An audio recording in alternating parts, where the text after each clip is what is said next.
नमस्कार। कभी सोचा है कि जब कोई सड़क दुर्घटना होती है तो उसके बाद लीगली होता क्या है? जो पीड़ित है या उनका परिवार, उन्हें इंसाफ कैसे मिलता है?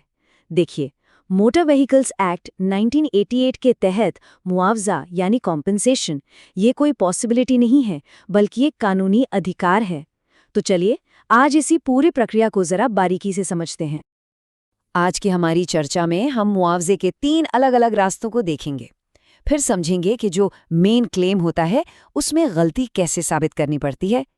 इसके बाद मोटर एक्सीडेंट क्लेम्स ट्रिब्यूनल यानी MACT की भूमिका को जानेंगे और देखेंगे कि कैसे एक क्लेम फाइनल कॉम्पेंसेशन में बदलता है। इस स्ट्रक्चर से ये पूरा कॉम्प्लेक्स लॉ समझना काफी आसान हो जाएगा।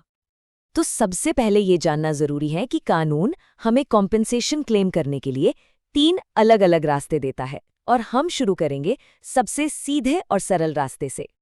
तो जो पहला रास्ता है वो है नो फॉल्ट लायबिलिटी का, यानी दोष रहित दायित्व, जो आता ही सेक्शन 140 के तहत। अब इसकी सबसे दिलचस्प बात यह है कि कॉम्पेंसेशन तब भी दिया जाएगा भले ही ये साबित ना हो पाए कि गलती असल में ड्राइवर की थी। ये एक तरह से फौरन मिलने वाली राहत की तरह काम करता है। सेक्शन 140 के हिसाब से अगर किसी की मृत्यु हो जाती है तो परिवार को 50,000 रुपए की एक फिक्स्ड अमाउंट मिलती है, और अगर परमानेंट डिसेबिलिटी हो जाए तो मुआवजे की रकम 25,000 रुपए तय की गई है। और याद रखिए, यहां भी गलती साबित करने की कोई जरूरत नहीं है। अच्छा, अब दूसरा रास्ता है हिट एंड रन के मामलों के लिए, जिसका जिक्र सेक्शन 161 में है। ये तब लागू होता है जब एक्सीडेंट करने वाला वाहन या ड्राइवर मौके से भाग जाए और उसकी पहचान ही ना हो पाए। ऐसे में सरकार आगे आती है और मुआवजा देती है। हिट एंड रन केस में अगर किसी की मृत्यु हो जाती है तो मुआवजे की जो अपडेटेड राशि है वो है 2 लाख रुपए, और अगर किसी को गंभीर चोट आती है तो मुआवजा है 50,000 रुपए।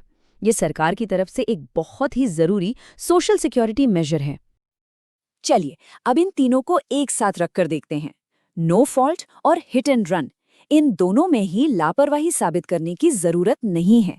लेकिन जो तीसरा है फॉल्ट लायबिलिटी, जो सेक्शन 166 के तहत आता है, उसमें ड्राइवर की लापरवाही साबित करना ही पड़ता है। और बस यही सबसे बड़ा और सबसे जरूरी फर्क है।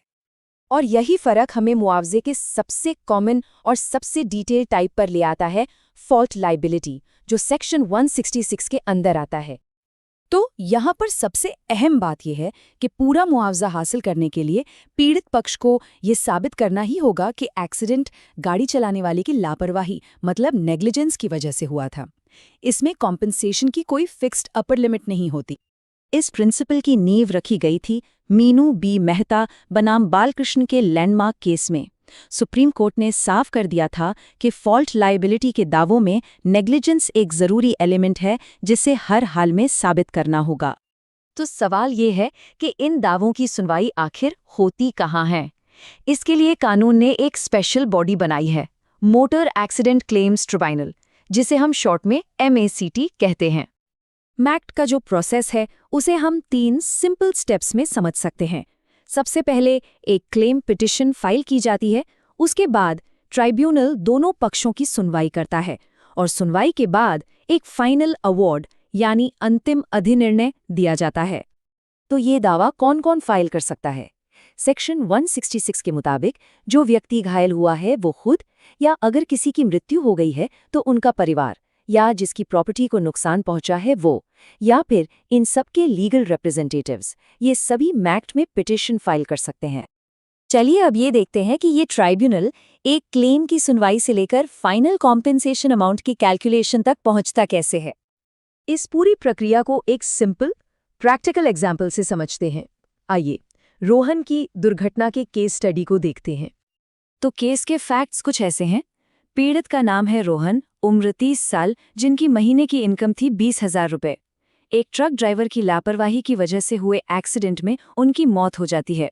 अब उनका परिवार सेक्शन 166 के तहत कॉम्पेंसेशन के लिए क्लेम फाइल करता है। अब देखिए, MACT अपनी मर्जी से कॉम्पेंसेशन कैलकुलेट नहीं करता।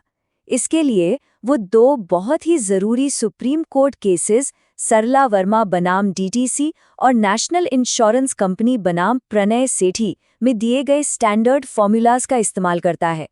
इससे ये पक्का होता है कि कैलकुलेशन में फेयरनेस और कंसिस्टेंसी बनी रहे।